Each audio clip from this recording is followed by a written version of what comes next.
बहुत छोटा है कद आसमान तेरा, तुझसे ऊंची तो मैं हौसलों की उड़ान रखता हूँ। नमस्कार साथियों, अगर आप में भी हौसला है ऊंची उड़ान का तो ये वीडियो आपके लिए है। स्वागत है आप सबका।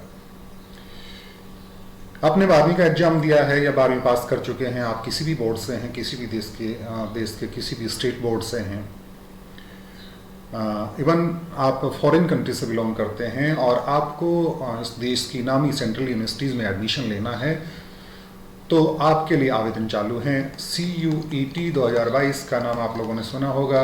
ये परीक्षा जो है वो UGC की तरफ से NTA करवा रही है। NTA नेशनल टेस्टिंग एजेंसी इस बार CUET 2022 के टेस्ट को आयोजित करवा रही है। NTA की शाख जो है बहुत अच्छी शाख है। देश की बड़ी बड़ी परीक्षाएं जो है वो NTA करवाती है। नीट की एग्जाम मान लीजिए आप, नेट की एग्जाम मान लीजिए, और अब इसको जिम्मा मिला है एक महत्वपूर्ण परीक्षा देश की लगभग 44 सेंट्रल यूनिवर्सिटीज़ में एडमिशन के लिए इसको जिम्मा मिला है, और हमें पूरा विश्वास है कि NTA बहुत बेहतर तरीके से इस परीक्षा को जो है करवाएगी। क्या है ये परीक्षा, क्यों है ये परीक्षा, इसके बारे में थोड़ा सा हम बात करेंगे। CUET जो परीक्षा है वो है आपका देश की जो यूनिवर्सिटीज हैं, CUET common university entrance test 2022 के नाम से ये परीक्षा जो है वो करवाएगी। इसके आवेदन अभी चालू है। लास्ट डेट जो है वो 2 दिन पहले ही एक्सटेंड करके 22 मई कर दी गई है। तो आप 22 मई तक अगर आप लोगों ने आवेदन नहीं किया है तो आप आवेदन कर सकते हैं। 22 मई तक आपके आवेदन होंगे। उसके बाद में जिन लोगों ने आवेदन कर दिए हैं और आवेदन में कुछ त्रुटियां रह गई हैं, भूलवश कुछ गलत कर दिया है, तो 25 मई से जो है आपको करेक्शन विंडो खुलेगा, उसमें आप अपने फॉर्म को जो है करेक्ट कर सकते हैं। मैं बात उनकी करूंगा जिनको नए आवेदन करने हैं। तो नए आवेदन के लिए आप अपने ई-मित्र से संपर्क कर सकते हैं, आप कॉमन सर्विस सेंटर से संपर्क कर सकते हैं, और बहुत कठिन नहीं है, आप खुद भी अपने मोबाइल पे, लैपटॉप पे, डेस्कटॉप पे जो है आवेदन कर सकते हैं। इसके लिए आपकी इसकी ऑफिशियल वेबसाइट पे जाना पड़ेगा, और CUET के आवेदन के लिए ऑफिशियल वेबसाइट NTA ने जो रखी है वो CUET समर्थ पोर्टल के नाम से ये वेबसाइट है। आप इस पे, आप मोबाइल पे जाएं, आप अपने लैपटॉप पे जाएं, और इस पोर्टल को जब आप खोलेंगे तो वहाँ पे आपको जो है रजिस्टर या लॉगिन दोनों ऑप्शन आपको मिलेंगे। अगर आप फर्स्ट टाइम यूजर हैं तो आप अपने आप को रजिस्टर करें वहाँ पे, और अगर आप रजिस्टर कर चुके हैं पहले से तो लॉगिन करें। रजिस्टर करने के लिए कुछ बेसिक चीज़ों की आपको ज़रूरत पड़ेगी। आपका नाम, father's name, mother's name, mobile number, email ID, इन चीज़ों की ज़रूरत आपको रजिस्ट्रेशन के लिए आगे आगे जैसे ही आप पोर्टल को खोलेंगे आगे आगे बताता जाएगा, और कोई बहुत मुश्किल काम नहीं है। रजिस्ट्रेशन करते टाइम आप बस दिमाग में एक चीज़ रखें कि आपकी मोबाइल नंबर जो है वो, आपकी ईमेल ID जो है आपकी खुद की होनी चाहिए। ऐसा नहीं है कि कई बार कुछ फॉर्म हम भरवाते हैं, ई-मित्र वाले भाई साहब से संपर्क करते हैं और ई-मित्र वाले जो है अपनी मेल ID देते हैं, बाद में बड़ी तकलीफें होती हैं। अगर आपके पास मेल ID नहीं है तो मेल ID आप बना लें। मेल ID अगर आपके पास नहीं है तो आप मोबाइल से क्रिएट कर सकते हैं, आपके लैपटॉप से क्रिएट कर सकते हैं। मेल ID बना लें आप। मोबाइल नंबर आपके पास है, आपके पास खुद का मोबाइल नहीं है, आप अपने पेरेंट्स का मोबाइल रखें, किसी दूसरे मोबाइल को यूज़ ना करें, क्योंकि विभिन्न नोटिफिकेशन जो इसके आएंगे वो आपके मोबाइल पे और मेल ID पे आएंगे। तो जैसे ही आप रजिस्टर्ड हो जाते हैं तो उसके बाद में आपको लॉगिन करना पड़ेगा आवेदन करने के लिए। लॉगिन करने के लिए आपको एक एप्लीकेशन ID जो है, जैसे ही रजिस्टर करेंगे एक एप्लीकेशन ID जनरेट होगी, और रजिस्टर के टाइम में आप एप्लीकेशन ID जनरेट होने के साथ साथ ही आप एक पासवर्ड बनाएंगे, तो उस एप्लीकेशन ID और पासवर्ड से जो है आप अपना लॉगिन कर पाएंगे, और उसके बाद में आप आवेदन कर पाएंगे। आवेदन जब करेंगे तो उसमें कुछ चीज़ों की आपको तैयारी रखनी है पहले से। ऐसा नहीं है कि आप आवेदन करना शुरू कर दें उसके बाद में ढूंढें भाई हमारे फ़ोटो कहाँ हैं, हमारे सिग्नेचर कहाँ हैं। तो आप एक सादे कागज़ पे सिग्नेचर करके रखें, एक फ़ोटो अपनी पासपोर्ट साइज़ की कलर्ड या ब्लैक एंड वाइट फ़ोटो रखें। इनकी ज़रूरत आपको पड़ेगी। साथ में अगर आप रिजर्व कैटेगरी से बिलोंग करते हैं, रिजर्व कैटेगरी का मतलब आप SC से बिलोंग करते हैं, आप ST से बिलोंग करते हैं, आप OBC से बिलोंग करते हैं, आप जो है फिजिकली हैंडीकैप्ड हैं, दिव्यांग हैं, बिलोंग करते हैं, आप जनरल के EWS से बिलोंग करते हैं, तो आपको उससे संबंधित सर्टिफिकेट जो हैं वो आपको तैयार रखने होंगे, क्योंकि वो सारे सर्टिफिकेट्स जो हैं आपके फॉर्म में अपलोड होंगे। इस बात को दिमाग में रखें। एससी से बिलोंग करते हैं, एसटी, ओबीसी, जनरल, ईडब्ल्यूएस से। अगर आप अनरिजर्व कैटेगरी से हैं, केवल जनरल हैं, आप ईडब्ल्यूएस से बिलोंग नहीं करते, तो आपको किसी कैटेगरी सर्टिफिकेट की जरूरत नहीं पड़ेगी। लेकिन अगर आप इससे संबंधित किसी भी कैटेगरी से हैं तो आपको इन सर्टिफिकेट्स की जरूरत पड़ेगी। उसके अंदर दिशा निर्देश दिए हुए हैं कि फोटो आप जब स्कैन करेंगे, आपका सिग्नेचर स्कैन करेंगे या डॉक्यूमेंट स्कैन करेंगे, तो दिमाग में रखें कि फ़ोटो स्कैन जब आप करेंगे तो फ़ोटो का जो फॉर्मेट है वो जेपीजी या जेपीईजी होना चाहिए। आपके सिग्नेचर का जो फॉर्मेट है वो भी इसी तरह का होना चाहिए। आपके डॉक्यूमेंट कैटेगरी सर्टिफिकेट जो आप लगा रहे हैं वो आपका पीडीएफ में होना चाहिए। ये कॉमन सी बातें हैं। जैसे जैसे आप आवेदन करेंगे वहाँ पर आपको पूरी तरह से क्लियर जो है बताया हुआ है। ज़्यादा बहुत सारी दिक्कत आने वाली आपके सामने नहीं है। आपने आवेदन कर लिया, आवेदन करने के बाद में आवेदन से संबंधित कंफर्मेशन मैसेज जो है आपके मोबाइल पे आ जाएगा और संबंधित जो है आपकी ईमेल आईडी पे भी आ जाएगा। बात करते हैं कि जब आपका लगभग फाइनल सबमिट होता है उससे पहले आपको फीस पे करनी होती है, तो फीस कितनी है? ये एग्जाम आपकी 2 स्लॉट में होगी। आपके सब्जेक्ट्स के कॉम्बिनेशन पे डिपेंड करेगा कि आप कितने स्लॉट में एग्जाम देंगे। एक स्लॉट की फीस जो है वो 600 रुपया है। अगर आप एक से ज़्यादा यूनिवर्सिटी में एडमिशन लेना चाहते हैं, आपके सब्जेक्ट का कॉम्बिनेशन कुछ ऐसा बनता है कि आपको 2 स्लॉट में एग्जाम आपको देनी है, तो आप 1200 रुपये, ये जो फीस 600 और 1200 रुपये जो फीस है वो फीस आपकी रिजर्व कैटेगरीज के लिए है। एससी, एसटी, ओबीसी और जनरल, ईडब्ल्यूएस एंड दिव्यांगजन के लिए ये आपकी फ़ीस जो है। अगर आप जनरल से बिलोंग करते हैं, अनरिजर्व कैटेगरी से बिलोंग करते हैं, तो आपकी फ़ीस 650 और 1300 रुपये जो है। एक स्लॉट की 650, 2 स्लॉट की 1300 रुपये। इसको थोड़ा सा कंफर्म कर लेना, कंफ्यूजन है तो। सेंट्रल यूनिवर्सिटी जो एग्जाम आपका करवाएगी उस एग्जाम का मोड है वो क्या होगा, किस तरह से परीक्षा आपको देनी है। आप 12वीं पास कर चुके हैं बच्चों, 12वीं का एग्ज़ाम दे चुके हैं और अभी तक आपने जितनी भी अपने स्कूल एजुकेशन की एग्ज़ाम दी हैं वो सारी की सारी ऑफलाइन एग्ज़ाम दी हैं। आपने कॉपी में पेन से लिखा है, या फिर अगर आपका मल्टी चॉइस क्वेश्चन थे तो आपने ओएमआर सीट पे कोई छोटे मोटे एग्जाम कभी दिया होगा। लेकिन ये एग्ज़ाम आपके लिए नई है, सीबीटी बेस्ड होगी, computer based test. Computer based test जो है वो कंप्यूटर पे ऑनलाइन टेस्ट होता है। पैनिक होने की ज़रूरत नहीं है दोस्तों, बहुत इजी होता है। आप ओएमआर सीट में एग्जाम देते हैं, गोले काले करते हैं, संभावना है आपने भूल से जो है कोई गलत गोला काला कर दिया तो आपके पास अब कोई ऑप्शन नहीं है उसको करेक्ट करने का। लेकिन सीबीटी आपको ये मौका देती है कि आपने अगर उसको फाइनल सेव नहीं किया है तो एक बार क्लिक करने के बाद भी अपना आंसर चेंज आप कर सकते हैं। तो सीबीटी जो है वो बहुत ईजी प्रोसेस है, आप आराम से कर पाएंगे।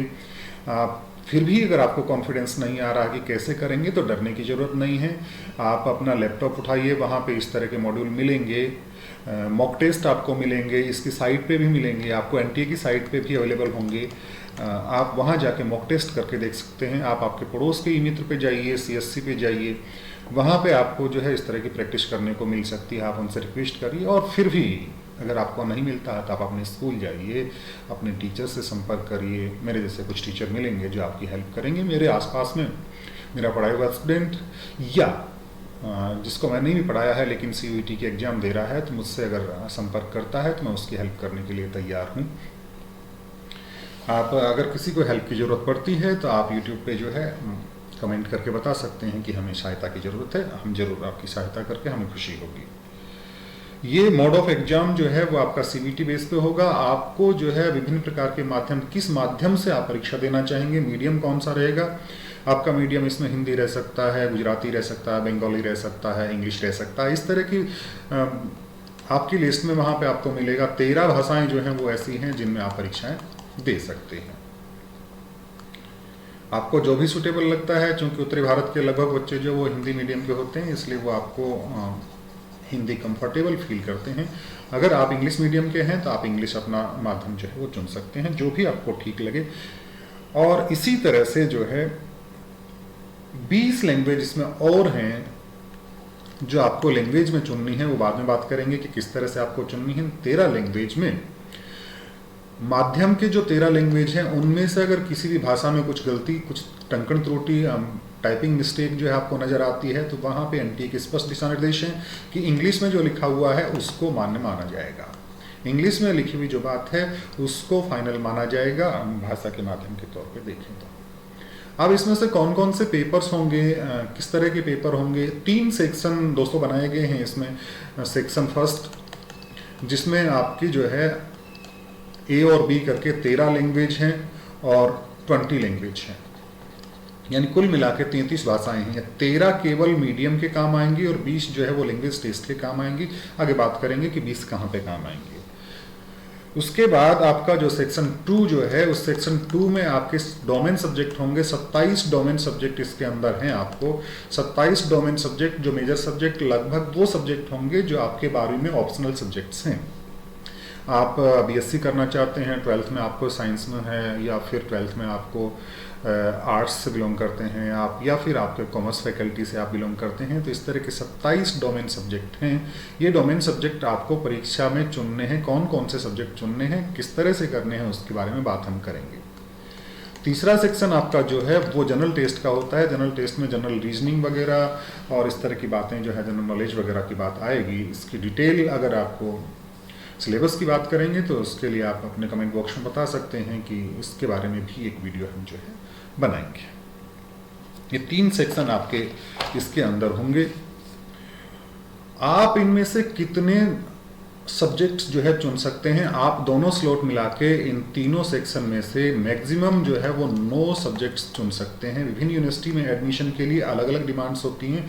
कौन सी यूनिवर्सिटी में कौन से सब्जेक्ट का पेपर देना जरूरी है, उसके आधार पे आप मैक्सिमम 9 सब्जेक्ट जो हैं वो चुन सकते हैं। इतना दिमाग में आप रखें। और 9 सब्जेक्ट इन तीनों को मिला के 9 चुनेंगे तो उसमें सबसे पहली बात आती है कि सेक्शन 1 में ए एंड बी, इसमें लैंग्वेजेज आपकी आएंगी, डोमेन सब्जेक्ट जो हैं वो हैं, और थर्ड पेपर जो है आपका जनरल टेस्ट जिसको हम कहते हैं वो है। आप मैक्सिमम 6 डोमेन सब्जेक्ट चुन सकते हैं। मैक्सिमम 6 डोमेन सब्जेक्ट जो है वो आप चुन सकते हैं। मैक्सिमम 2 लैंग्वेजेज आप रख सकते हैं और एक टेस्ट जो है वो थर्ड टेस्ट आपका जनरल पेपर का है वो चुन सकते हैं। इस तरह से आपको जो है 9 मैक्सिमम सब्जेक्ट चुन सकते हैं। आपको जो भी ठीक लगे, आपको जहाँ पे कॉन्फिडेंट फील करते हैं, इस तरह के आप सब्जेक्ट जो है वो चुन सकते हैं। आपका जो टाइमिंग रहेगा एग्जाम का वो 2 स्लॉट में रहेगा। स्लॉट फर्स्ट जो है वो आपका 9 बजे से स्टार्ट होगा। स्लॉट फर्स्ट 9 AM से स्टार्ट होगा और कितने पेपर आप देते हैं उसके आधार पे आपका 12:15 बजे तक आपका ये फर्स्ट स्लॉट जो है वो स्टार्ट आपका हो जाएगा। 9 AM वाले स्लॉट में एक चीज़ आपको दिमाग में रखें कि 9 AM वाले स्लॉट में आपको जो रिपोर्टिंग टाइम है वो 7 बजे से लेके आपको 8:30 बजे तक आप आपके सेंटर पे ई एडमिट कार्ड आपका जो जारी होगा उस पर आपका सेंटर लिखा हुआ मिलेगा।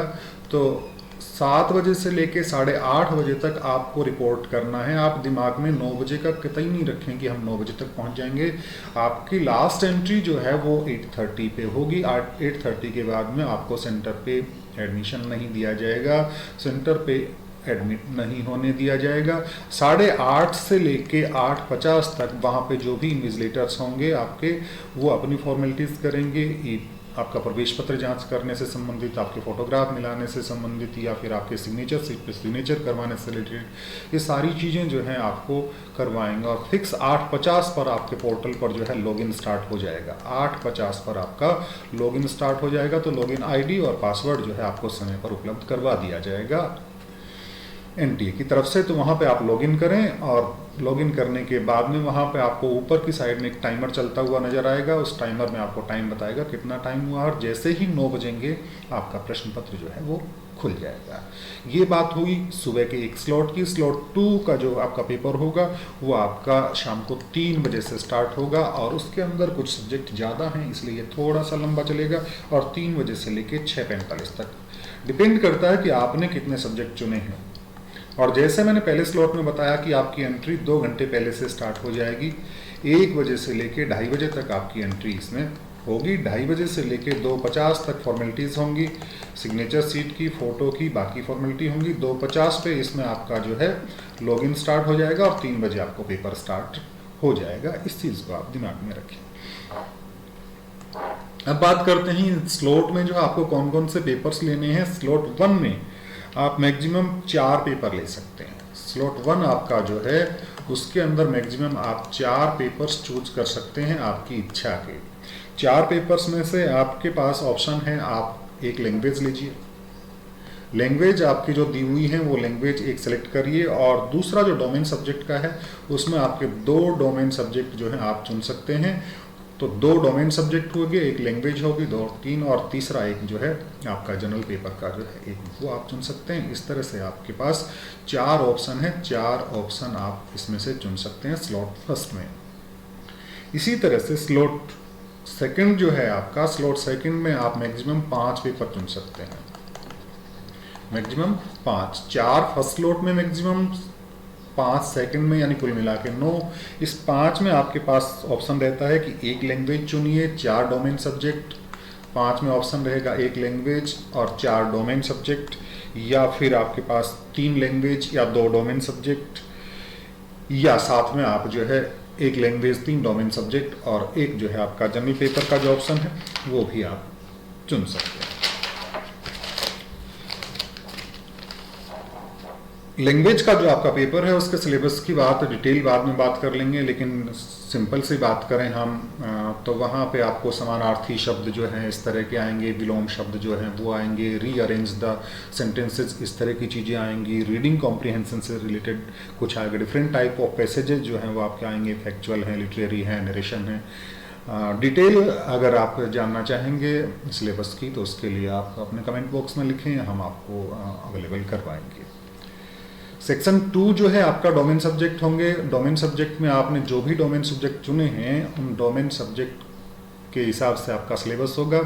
डिटेल सिलेबस जो है आपको वेबसाइट पे मिलेगा, और वैसे सामान्य बात करें आपको बहुत अधिक जो है पैनिक होने की ज़रूरत नहीं है, क्योंकि डोमेन सब्जेक्ट सारे आपने 12वीं में पढ़े हैं।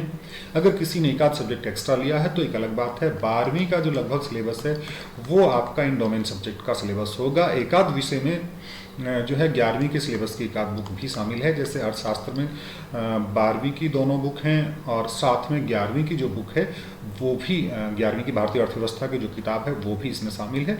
बाकी लगभग 12वीं का सिलेबस जो है वो आपके डोमेन सब्जेक्ट के सिलेबस को कवर करता है। और सेक्शन 3 जो है जनरल टेस्ट जिसको हम कहते हैं, उसके अंदर आपका जनरल नॉलेज आएगा। जनरल नॉलेज के साथ करंट अफेयर्स यानी अभी की घटनाएं जो हैं वो हैं, जनरल मेंटल एबिलिटी का है, न्यूमेरिकल एबिलिटी का है, रीजनिंग है, ये सारी चीज़ें जो हैं आपके तीसरे पेपर में आएगी। अब बात करते हैं एलिजिबिलिटी की कि कौन योग्य है, योग्यता क्या है इस परीक्षा में बैठने के लिए।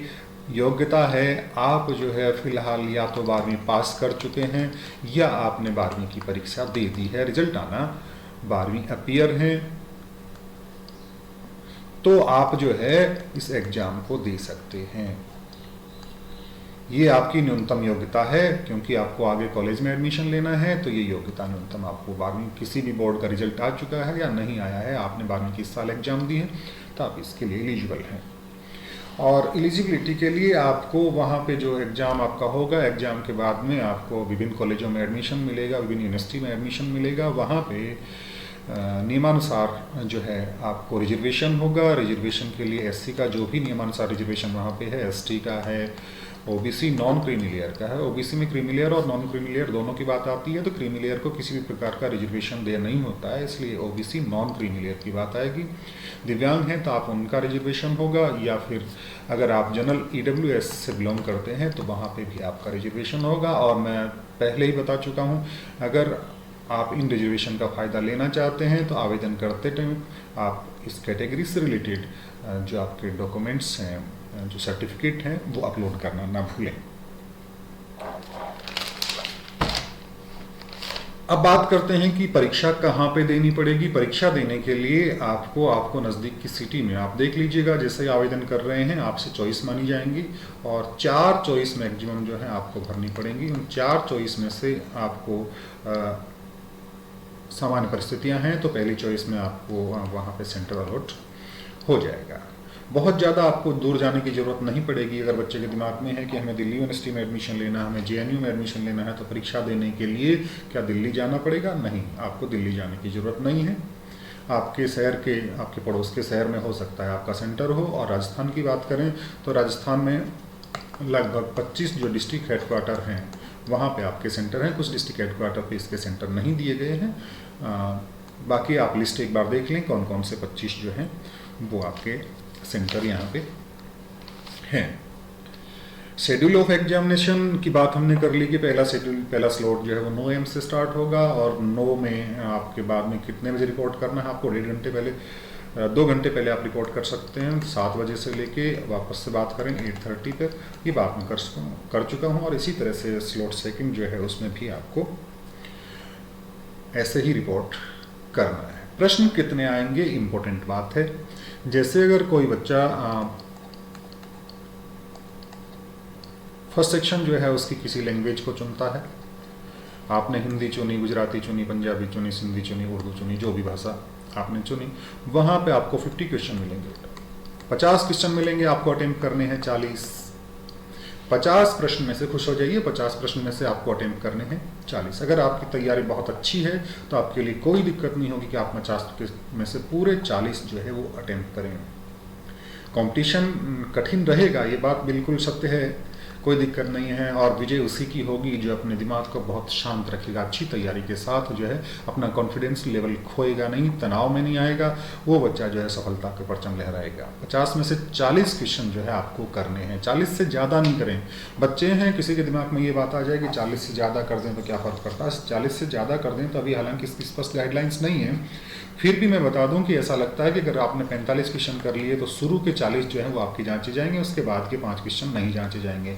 अगर शुरू के 40 में से कुछ गलतियां हो गई तो आप लोगों का नुकसान हो सकता है। लैंग्वेज में से 50 में से अटेम्प्ट करने हैं आपको 40, और 40 क्वेश्चन आप अटेम्प्ट करेंगे। 5 नंबर का प्रत्येक क्वेश्चन होगा, यानी आपका लैंग्वेज का जो पेपर होगा वो 200 नंबर का होगा। सही प्रश्न आप करते हैं आपको 5 नंबर होंगे, गलत प्रश्न आपको करते हैं तो यहाँ पे माइनस मार्किंग का प्रावधान है। बच्चों, पहली बार आप लोगों को ऐसा लगा होगा कि ये क्या हो गया, यहाँ पे -1 का प्रावधान है। माइनस मार्किंग का कंसेप्ट आपको पता होगा, अगर नहीं पता है तो मैं एक छोटे से एग्जाम्पल से आपको बताऊं कि मान लीजिए लैंग्वेज का पहला क्वेश्चन है और उसने आपने ए ऑप्शन भरा और आपका सही निकला। दूसरा क्वेश्चन जो है उसमें आपने जो भी ऑप्शन किया वो सही है, और तीसरे ऑप्शन को आपने गलत कर दिया। चौथा जो क्वेश्चन है आपका वो आपने सही कर दिया, और 5वां क्वेश्चन आपको आता नहीं था तो आपने गलत करना मुनासिब नहीं समझा और आपने उसको खाली छोड़ दिया। दोस्तों, अगर ये क्वेश्चन आप इस तरह से करते हैं तो पहला क्वेश्चन सही किया आपको 5 नंबर मिलेंगे, दूसरा क्वेश्चन सही किया 5 नंबर मिलेंगे, तीसरा क्वेश्चन आपने सही नहीं किया, गलत कर दिया, यहाँ पे आपको -1 नंबर दे होगा, इसके 5 नंबर होंगे। खाली छोड़ दिया, आपका कोई नंबर कटेगा नहीं का मतलब ये नहीं है कि आपको 5 मिलेंगे, यानी यहाँ पे आपको 0 अंक मिलेगा, और टोटल स्कोर जो है आपका 5, 5, 5, 15 और 1 नंबर माइनस का यहाँ पे हो जाएगा, यानी इन 5 प्रश्नों में आपको स्कोर जो होगा वो 14 होगा। ये दिमाग में आप रखें। ये तो बात आई लैंग्वेज की। और इसी तरह से आपके जो डोमेन सब्जेक्ट जितने भी आपने चुने हैं उन डोमेन सब्जेक्ट में भी 50 क्वेश्चन आएंगे। 50 क्वेश्चन में से आपको 40 अटेम्प्ट करने हैं, प्रत्येक क्वेश्चन 5 नंबर का, माइनस मार्किंग 1 नंबर की, और इसी तरह से इसमें भी होगा। और तीसरा जो पेपर है जनरल टेस्ट, उसके अंदर आपको क्वेश्चन मिलेंगे 75 और उसमें से आपको अटेम्प्ट करने हैं 60। दिल्ली यूनिवर्सिटी के अगर आप आर्ट्स के सब्जेक्ट चुन रहे हैं, जैसे BA ऑनर्स हिंदी कर रहे हैं, BA ऑनर्स पॉलिटिकल कर रहे हैं, BA ऑनर्स सोशोलॉजी कर रहे हैं, या और भी लगभग जो BA ऑनर्स के कोर्स हैं कुछ सब्जेक्ट के, उसके अंदर इस पेपर की कंपलसरी नहीं माना गया है थर्ड पेपर को, तो वहाँ पे आप छोड़ सकते हैं, देना जरूरी नहीं है। लेकिन JNU और DU के कुछ कोर्सेज में थर्ड पेपर कंपलसरी है, तो वहाँ पे आपको इन 75 में से 60 क्वेश्चन करने हैं, प्रत्येक क्वेश्चन 5 नंबर का होगा, माइनस मार्किंग जो है इसमें भी 1 नंबर की होगी। जब आप एग्जाम हॉल में जाएंगे तो आपको कुछ चीज़ों का ध्यान रखना है, और उनमें सबसे पहली चीज़ है कि आपके पास सबसे पहले एडमिट कार्ड होगा। एडमिट कार्ड के बिना आपको एंटर नहीं होने दिया जाएगा। एडमिट कार्ड टाइमली NTA जो है अपनी वेबसाइट पर अवेलेबल करवा देगा। आप घर पे बाई पोस्ट आने का इंतज़ार नहीं करें, आपको वहाँ पे पेन लेके जाना है। पेन आपका ट्रांसपेरेंट होना चाहिए, यानी किसी भी प्रकार के ऐसे पेन जो ट्रांसपेरेंट नहीं हो वो आपको वहाँ पे अलाउ नहीं होंगे। और बाकी जो है विस्तृत गाइडलाइंस आपके प्रवेश पत्र पे लिखी हुई मिलेंगी। किसी भी प्रकार के ज्वेलरी वगैरह जो है आप पहन के नहीं जाएं, इस चीज़ का ध्यान रखें। खैर, ये चीज़ें आप जो एडमिट कार्ड आपका जारी होगा वहाँ पे आपको मिल जाएगी। एक फ़ोटोग्राफ जो है आप अपना ज़रूर लेके जाएं एक्स्ट्रा, वहाँ पे आपसे फ़ोटोग्राफ मांगा जाएगा। कोशिश करें कि आप फ़ोटोग्राफ वो ही लेके जाएं जो आपने आवेदन करते समय आपके आवेदन में स्कैन करके लगाया था, और खो गया है, नहीं है, कोई बात नहीं, आप दूसरा फ़ोटो ले सकते हैं, लेकिन कोशिश करें वो ही हो। साथ में एक फ़ोटो आईडी जो है वो आप लेके जाएंगे, ओरिजिनल फ़ोटो आईडी लेके जाएंगे। फ़ोटो आईडी के तौर पे आपका आधार कार्ड हो सकता है, आपका वोटर आईडी कार्ड हो सकता है, अगर आप 18 क्रॉस कर चुके हैं और आपने ड्राइविंग लाइसेंस बनवा रखा है तो ड्राइविंग लाइसेंस जो है वो आप यूज़ कर सकते हैं। आपकी बैंक की पासबुक जो है फ़ोटो वाली वो यूज़ कर सकते हैं, या फिर अभी अभी आपने 12वीं की परीक्षा दी है, 12वीं की परीक्षा में आपको प्रवेश पत्र जारी किया होगा, वो प्रवेश पत्र जो है वो आपको वोटर आईडी वो प्रवेश पत्र आपकी आईडी के तौर पर काम करेगा, वो भी आप लेके जा सकते हैं। वहाँ पे आपको रफ काम भी करना होगा। रफ काम आप जब करेंगे तो आपको पैनिक होने की ज़रूरत नहीं है, वहाँ पे आपको रफ सीट जो है वो अवेलेबल करवाई जाएगी। देश की 44 यूनिवर्सिटी के लिए दोस्तों ये एग्ज़ाम होनी है, और सारी सेंट्रल यूनिवर्सिटीज़ हैं। आपको JNU में जाना है, आपको BHU में जाना है, आपको अलीगढ़ मुस्लिम विश्वविद्यालय में जाना है, आपको जामिया मिलिया में जाना है, आपको DU में एडमिशन लेना है, आपको डॉक्टर अंबेडकर यूनिवर्सिटी दिल्ली में एडमिशन लेना है। तो आप लोग जी जान से जुट जाइएगा, अच्छी तैयारी करिए। आपने 12वीं में जो तैयारी की है उसी तैयारी को रिवाइज करने की ज़रूरत है। कोई बहुत ज़्यादा ज़रूरत आपको कोचिंग्स की नहीं है, आप जो है कोचिंग्स के चक्कर में ना पड़ें। हाँ, ये है कि कुछ कोचिंग्स में जो है आपको हेल्प मिल सकती है, लेकिन अगर आप सेल्फ स्टडी करेंगे कोचिंग में जाने के बाद में भी, सबसे आपकी सफलता की जो कुंजी होगी वो आपकी सेल्फ स्टडी होगी। सेल्फ स्टडी कितनी करते हैं उस पर डिपेंड करता है, मेंटल लेवल आपका क्या रहता है उस पर डिपेंड करता है।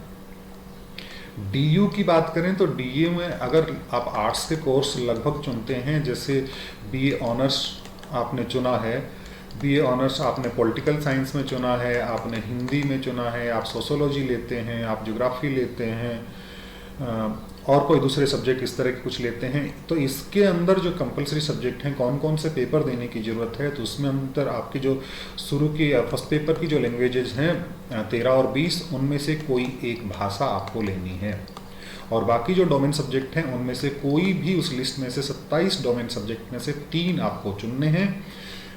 कौन कौन से 3 आप चुनेंगे, मैं आपको सलाह देना चाहूँगा कि जो आप 12वीं में आपके सब्जेक्ट थे वो ही चुनें, वो आपके लिए इजी रहेंगे। एक आध सब्जेक्ट जो है वो कई बार दिक्कत पैदा कर देता है। जैसे मैं अपने स्कूल के बच्चों की बात करूँ तो मेरे स्कूल के बच्चों के 3 सब्जेक्ट हैं, इकोनॉमिक्स है, पॉलिटिकल साइंस है और हिंदी साहित्य है। तो वहाँ पे डोमेन सब्जेक्ट में उनकी दिक्कत आ रही है। एक सब्जेक्ट जो है उन्होंने चूज़ किया इकोनॉमिक्स, दूसरा सब्जेक्ट चूज़ किया पॉलिटिकल साइंस, और तीसरा चूँकि हिंदी साहित्य है तो हिंदी साहित्य को डोमेन सब्जेक्ट के रूप में नहीं लेके NTA ने इसको लैंग्वेज के तौर पे माना है। तो उनके सामने तीसरे सब्जेक्ट की समस्या है, तो उन बच्चों ने जो है अपनी इच्छा से कहा कि भाई हमें समाजशास्त्र चुनना है, सोशियोलॉजी जो है उन्होंने वो उसको चूज़ किया। तो आप जो है कोई भी सब्जेक्ट जो है तीसरा ले सकते हैं और सब्जेक्ट की अच्छे से तैयारी आप कर सकते हैं। और कोई भी एक भाषा आपको लेनी है DU में एडमिशन के लिए, लेकिन अगर आप BA ऑनर्स इंग्लिश करना चाहते हैं तो कोई भी एक भाषा की जगह आपको इंग्लिश लेना कंपलसरी होगा। अगर आप BA ऑनर्स उर्दू करना चाहेंगे तो उसमें आपको उर्दू लेनी होगी, पंजाबी, सिंधी जो भी करना चाहेंगे वो भाषा आपकी कंपलसरी होगी। दोस्तों, और भी अगर कोई समस्या है, किसी भी प्रकार की सुधार की गुंजाइश है, इसमें और जानकारी आप चाहते हैं तो आप जो है कमेंट बॉक्स में जाएं और कमेंट करके जो है वो बताएं कैसी लगी बात। उससे भी आप जो है लाइक करें,